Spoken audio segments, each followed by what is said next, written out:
आइए जानते हैं झारखंड के हर जिला हर क्षेत्र की छोटी से लेकर बड़ी खबरों को। उससे पहले चैनल पर नए जुड़े हैं तो चैनल को सब्सक्राइब करना ना भूले।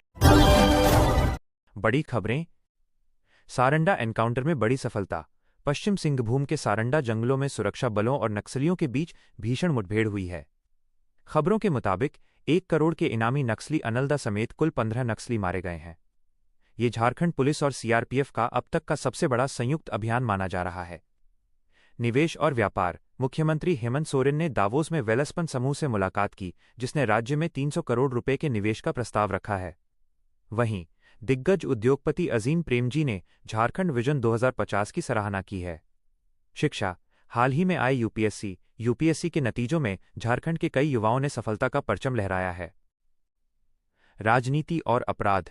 चुनावी सरगर्मी। झारखंड भाजपा ने आगामी नगर निकाय चुनाव यूएलबी दलीय आधार पर और ईवीएम के जरिए कराने की मांग तेज कर दी है। अपराध।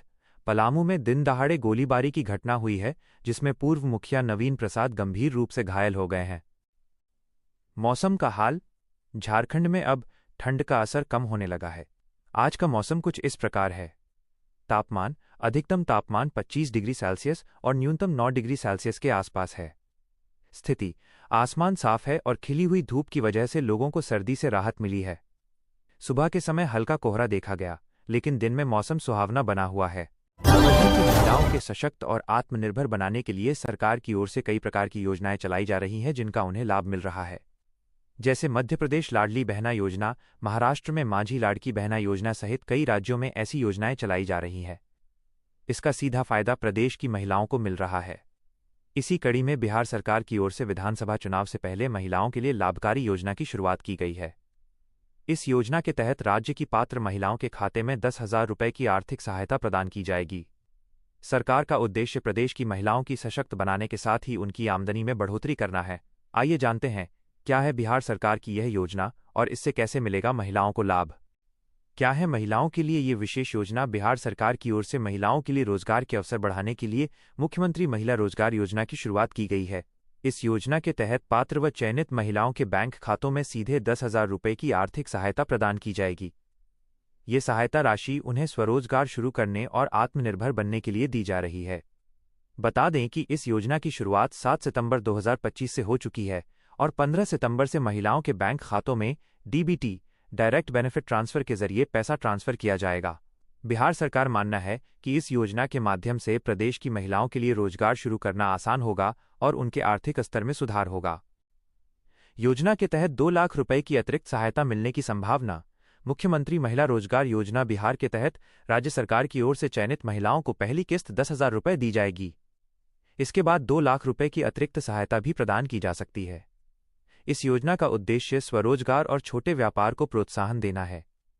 इस योजना का लाभ राज्य की ग्रामीण व शहरी दोनों क्षेत्रों की महिलाओं को प्रदान किया जाएगा।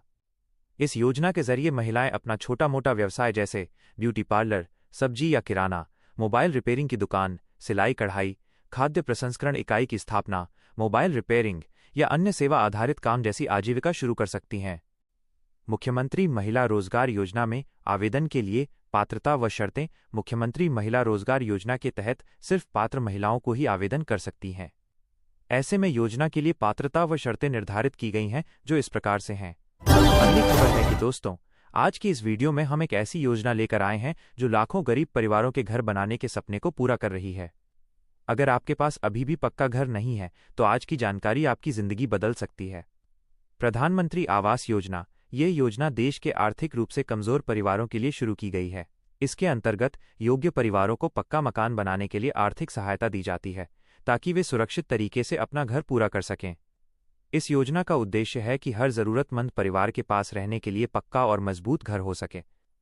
सरकार इस योजना के अंतर्गत सहायता राशि सीधे लाभार्थियों के बैंक खातों में भेजती है। यदि आप अभी तक इस योजना से नहीं जुड़े हैं तो आपको बस अपने गांव के नजदीकी ई मित्र केंद्र, नगर पंचायत या ब्लॉक कार्यालय में जाकर आवास योजना का फॉर्म भरना है। एक बार रजिस्ट्रेशन हो गया तो आपको मकान निर्माण की किस्तें सीधे आपके खाते में मिलती रहेंगी। और अगर आप चाहते हैं कि मैं इस योजना की पूरी जानकारी आपको दूं तो कमेंट में आवास योजना लिखकर बताइए। सारी जानकारी आपके हाथों दे दी जाएगी। अगली खबर है कि राम मंदिर की प्राण प्रतिष्ठा की दूसरी वर्षगांठ के अवसर पर गुरुवार को नाथनगर ब्लॉक के जशोवर स्थित शिव मंदिर में सुंदरकांड पाठ का आयोजन किया गया। इस पाठ के समापन पर भक्तों के बीच प्रसाद का वितरण किया जाएगा। धार्मिक विद्वानों द्वारा किए गए मंत्रोच्चारण से पूरा वातावरण भक्तिमय हो गया। सुबह से ही क्षेत्र के ग्रामीणों में इस आयोजन को लेकर काफी उत्साह देखा गया। सभी इस धार्मिक कार्य में बढ़ चढ़कर हिस्सा लेने के लिए उत्सुक थे। आयोजन समिति के सदस्य, पूर्व प्रमुख दिग्पाल पाल और वरिष्ठ भाजपा नेता डॉक्टर सत्यपाल पाल ने इस अवसर पर कहा कि प्रभु श्रीराम के आदर्शों और जीवन मूल्यों की पुनर्स्थापना का प्रतीक अयोध्या धाम मंदिर धर्म की रक्षा के लिए संघर्ष और सांस्कृतिक स्वाभिमान की प्रेरणा है। उन्होंने आगे कहा कि राम मंदिर के निर्माण से अयोध्या आस्था का एक महत्वपूर्ण केंद्र बन गया है। इस मौके पर राहुल पाल और हर्ष पाल सहित कई अन्य लोग मौजूद रहे। अगली खबर है कि नगर जिले के किच्छा में जन जन की सरकार जन जन के द्वार अभियान के तहत एक बहुउद्देशीय शिविर का आयोजन किया गया। ये शिविर उपजिलाधिकारी मनीष बिष्ट की अध्यक्षता में न्याय पंचायत बंडिया के राजकीय इंटर कॉलेज शांतिपुरी में संपन्न हुआ। शिविर में पूर्व विधायक राजेश शुक्ला और ब्लॉक प्रमुख रीना गौतम ने मुख्य अतिथि के रूप में शिरकत की। अतिथियों ने विभिन्न योजनाओं के लाभार्थियों को cheque, Mahalakshmi kit, tool kit और प्रमाण पत्र वितरित किए। रीप योजना के तहत 4 महिलाओं को ई-रिक्शा वाहन भी दिए गए, जिन्हें हरी झंडी दिखाकर रवाना किया गया। इस बहुउद्देशीय शिविर में 24 विभागों ने स्टॉल लगाए, जहां उन्होंने अपनी योजनाओं की विस्तृत जानकारी दी। स्वास्थ्य विभाग ने निःशुल्क जांच की और मरीजों को दवाएं भी वितरित कीं। शिविर से कुल 2038 लोगों को विभिन्न विभागों की योजनाओं का लाभ मिला। कुल 93 शिकायतें और मांगें प्राप्त हुईं, जिनमें से 51 का मौके पर ही निस्तारण कर दिया गया। स्वास्थ्य विभाग ने 747 लोगों का स्वास्थ्य परीक्षण किया, टीकाकरण और दवा वितरण किया। इसके अतिरिक्त 50 आयुष्मान कार्ड बनाए गए और 59 एक्स-रे किए गए। होम्योपैथिक विभाग ने 71 और आयुर्वेद यूनानी विभाग ने 81 लोगों का स्वास्थ्य परीक्षण कर दवाएं वितरित कीं। विभिन्न प्रमाण पत्रों में 6 विरासतन, 45 स्थायी निवास, 17 जाति और 32 आय प्रमाण पत्र जारी किए गए। अन्य सेवाओं में 3 उत्तरजीवी, 7 चरित्र, 1 हैसियत और 25 परिवार रजिस्टर की नकलें प्रदान की गईं। 7 खसरा नकल, 10 जन्म मृत्यु प्रमाण पत्र और 5 राशन कार्ड निरस्त किए गए। भारत बनाम न्यूजीलैंड नागपुर में पहले टी20 मैच के समाप्त होने के बाद साइमन डूल ने स्टार स्पोर्ट्स के हवाले से कहा, रिंकू सिंह क्रिकेट के सर्वश्रेष्ठ फिनिशरों में से एक हैं। हमने उन्हें 4-5 साल पहले आईपीएल में उभरते हुए देखा था और मुझे अब भी लगता है कि उन्होंने तब से भारत के लिए पर्याप्त टी20 क्रिकेट नहीं खेला है। उन्हें और अधिक मैच खेलने चाहिए थे और वे अब तक आसानी से 100 मैच खेल सकते थे। 22 जनवरी की सुबह 10 बजे एमसीएक्स पर 5 फरवरी का एक्सपायरी वाला गोल्ड 1,50,170 रुपये पर ट्रेड कर रहा था, जो कि पिछले दिन की बंद कीमत से लगभग 2,700 रुपये की गिरावट दिखाता है। एमसीएक्स गोल्ड शुरुआती कारोबार में 1,53,784 रुपये के हाई लेवल पर पहुंचा था।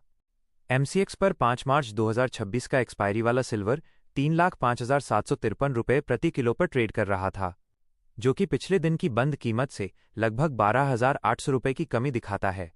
एमसीएक्स सिल्वर शुरुआती कारोबार में 3,25,602 रुपये के हाई लेवल पर पहुंचा था।